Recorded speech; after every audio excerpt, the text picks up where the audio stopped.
بسم اللہ الرحمن الرحیم۔ روایت میں ہے کہ حضرت محمد صلی اللہ علیہ وسلم وصال سے 3 دن پہلے ام المومنین حضرت میمونہ رضی اللہ تعالی عنہا کے گھر تشریف فرما تھے۔ فرمایا کہ میری بیویوں کو جمع کرو۔ تمام ازواج مطہرات جمع ہو گئیں تو آپ صلی اللہ علیہ وسلم نے پوچھا، کیا تم سب مجھے اجازت دیتی ہو کہ بیماری کے دن میں عائشہ رضی اللہ تعالی عنہا کے پاس گزار لوں؟ سب نے کہا کہ اے اللہ کے رسول صلی اللہ علیہ وسلم، آپ کو اجازت ہے۔ آپ صلی اللہ علیہ وسلم نے پھر اٹھنا چاہا مگر اٹھ نہ پائے۔ حضرت علی رضی اللہ تعالی عنہ اور حضرت فضل ابن عباس رضی اللہ تعالی عنہ آگے بڑھے اور آپ صلی اللہ علیہ وسلم کو سہارے سے اٹھا کر سیدہ میمونہ رضی اللہ تعالی عنہا کے حجرے سے سیدہ عائشہ رضی اللہ تعالی عنہا کے حجرے کی طرف لے جانے لگے۔ اس وقت صحابہ کرام رضوان اللہ علیہم اجمعین نے حضور صلی اللہ علیہ وسلم کو اس بیماری اور کمزوری کے حال میں پہلی بار دیکھا تو گھبرا کر ایک دوسرے سے پوچھنے لگے کہ آپ صلی اللہ علیہ وسلم کو کیا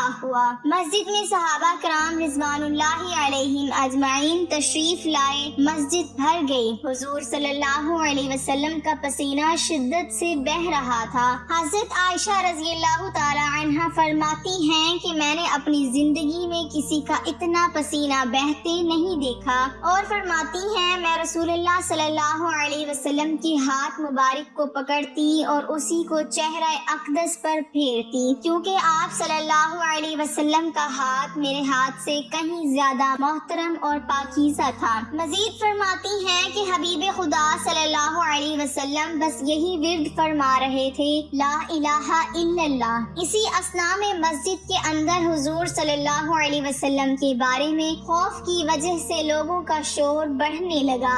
آپ صلی اللہ علیہ وسلم نے پوچھا، یہ کیسی آوازیں ہیں؟ عرض کیا، اے اللہ کے رسول صلی اللہ علیہ وسلم، یہ لوگ آپ کی حالت سے خوف زدہ ہیں۔ پھر آپ صلی اللہ علیہ وسلم نے فرمایا کہ مجھے ان کے پاس لے چلو۔ پھر اٹھنے کا ارادہ فرمایا لیکن اٹھ نہ سکے تو آپ صلی اللہ علیہ وسلم پر 7 مشکیزیں پانی کے بہائے گئے۔ اس کے بعد کچھ سہارے سے اٹھا کر ممبر پر لایا گیا۔ یہ رسول اللہ صلی اللہ علیہ وسلم کا آخری خطبہ تھا۔ فرمایا، اے لوگو، شاید تمہیں میری موت کا خوف ہے؟ سب نے کہا، جی ہاں یا رسول اللہ صلی اللہ علیہ وسلم۔ آپ صلی اللہ علیہ وسلم نے فرمایا، اے لوگو، تم سے میری ملاقات کی جگہ دنیا نہیں، تم سے میری ملاقات کی جگہ حوض کوثر ہے۔ خدا کی قسم، گویا کہ میں یہیں سے حوض کوثر کو دیکھ رہا ہوں۔ اے لوگو، مجھے تم پر تنگ دستی کا خوف نہیں، بلکہ مجھے تم پر دنیا کی فراوانی کا خوف ہے کہ تم اس کے معاملے میں ایک دوسرے سے مقابلے میں لگ جاؤ، جیسا کہ تم سے پہلے پچھلی امتوں والے لگ گئے، اور یہ دنیا تمہیں بھی ہلاک کر دے جیسا کہ انہیں ہلاک کر دیا۔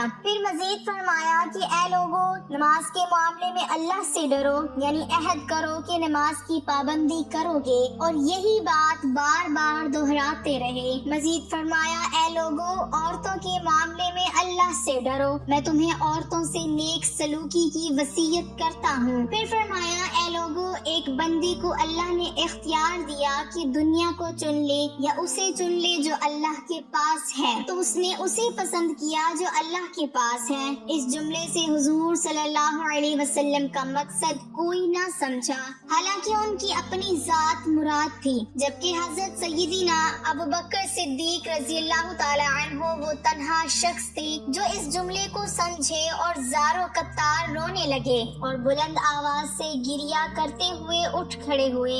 آپ صلی اللہ علیہ وسلم کی بات قطع کر کے پکارنے لگے، ہمارے باپ دادا آپ پر قربان، ہماری مائیں آپ پر قربان، ہمارے بچے آپ پر قربان، ہمارے مال و دولت آپ پر قربان۔ روتے جاتے ہیں اور یہی الفاظ کہتے جاتے ہیں۔ صحابہ کرام رضوان اللہ علیہم اجمعین ناگواری سے حضرت ابو بکر صدیق رضی اللہ تعالی عنہ کی طرف دیکھنے لگے کہ انہوں نے آپ صلی اللہ علیہ وسلم کی بات کیسے کاٹی۔ اس پر نبی کریم صلی اللہ علیہ وسلم وسلم نے حضرت ابوبکر صدیق رضی اللہ تعالی عنہ کا دفاع الفاظ میں فرمایا، اے لوگو، ابوبکر کو چھوڑ دو کہ تم میں سے ایسا کوئی نہیں کہ جس نے ہمارے ساتھ کوئی بھلائی کی ہو اور ہم نے اس کا بدلہ نہ دے دیا ہو، سوائے ابوبکر کے کہ اس کا بدلہ میں نہیں دے سکا، اس کا بدلہ میں نے اللہ تعالیٰ پر چھوڑ دیا۔ مسجد نبوی میں کھولنے والے تمام دروازے بند کر دیے جائیں سوائے ابوبکر کے دروازے کے، جو کبھی بند نہ ہوگا۔ پھر آپ صلی اللہ علیہ وسلم کو دوبارہ سہارے سے اٹھا کر گھر لے جایا گیا۔ اسی دوران حضرت عبد الرحمن بن ابوبکر رضی اللہ تعالی عنہ خدمت اقدس میں حاضر ہوئے اور ان کے ہاتھ میں مسواک تھی۔ نبی اکرم صلی اللہ علیہ وسلم مسواک کو دیکھنے لگے مگر شدت مرض کی وجہ سے طلب نہ کر پائے۔ حضرت عائشہ رضی اللہ تعالی عنہا حضور اکرم صلی اللہ علیہ وسلم کے دیکھنے سے سمجھ گئیں اور انہوں نے حضرت عبد الرحمن سے مسواک لے کر نبی علیہ الصلوۃ والسلام کے منہ مبارک میں رکھ دی، لیکن حضور اسے استعمال نہ کر پائے تو حضرت عائشہ صدیقہ رضی اللہ تعالی عنہا نے آپ صلی اللہ علیہ وسلم سے مسواک لے کر اپنے منہ میں نرم کی اور پھر آپ صلی اللہ علیہ وسلم کے منہ میں رکھی تاکہ دہن مبارک اس سے تر رہے۔ حضرت عائشہ صدیقہ رضی اللہ تعالی عنہا فرماتی ہیں کہ آخری چیز جو آپ صلی اللہ علیہ وسلم کے منہ میں گئی وہ میرا لعاب تھا۔ حضرت جبریل امین علیہ السلام خدمت اقدس میں حاضر ہو کر فرمانے لگے، یا رسول اللہ صلی اللہ علیہ وسلم، ملک الموت دروازے پر کھڑے شرف بایابی چاہتے ہیں۔ آپ صلی اللہ علیہ وسلم سے پہلے انہوں نے کسی سے اجازت نہیں مانگی۔ آپ صلی اللہ علیہ وسلم نے فرمایا، اسے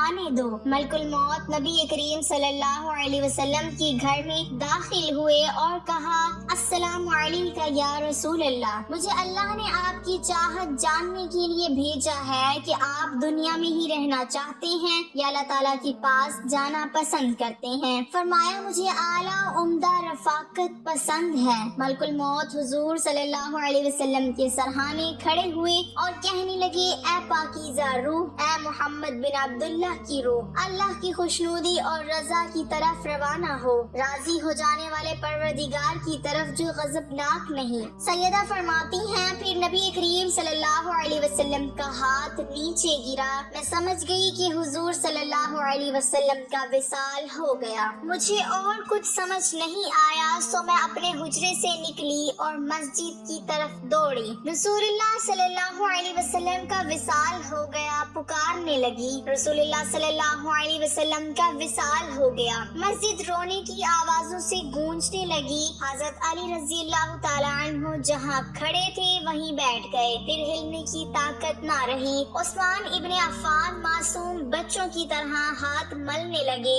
حضرت عمر نے تلوار بند کی اور کہنے لگے، خبردار، جو کسی نے کہا رسول اللہ وفات پا گئی ہیں، میں ایسے شخص کی گردن اڑا دوں گا۔ اس موقع پر سب سے زیادہ ضبط برداشت اور صبر کرنے والی شخصیت حضرت سیدنا ابوبکر صدیق رضی اللہ تعالی عنہ کی تھی۔ آپ حجرہ نبوی میں داخل ہوئے، آپ صلی اللہ علیہ وسلم کے سینے مبارک پر سر رکھ کر رو دیے اور کہہ رہے تھے، ہائے میرا پیارا دوست، میرا مخلص ساتھی، میرا محبوب، میرا نبی۔ پھر آپ صلی اللہ علیہ وسلم کے ماتھے پر بوسہ دیا اور کہا، یا رسول اللہ صلی اللہ علیہ وسلم، آپ پاکیزہ جیے اور پاکیزہ ہی دنیا سے رخصت ہو گئے۔ حضرت ابوبکر صدیق رضی اللہ تعالی عنہ باہر آئے اور خطبہ دیا، کہا، آپ صلی اللہ علیہ وسلم کا وصال ہو گیا اور جو اللہ کی عبادت کرتا ہے وہ جان لے اللہ سبحانہ و تعالی کی ذات ہمیشہ زندگی والی ہے جسے موت نہیں۔ حضرت عمر رضی اللہ تعالی عنہ کے ہاتھ سے تلوار گر گئی۔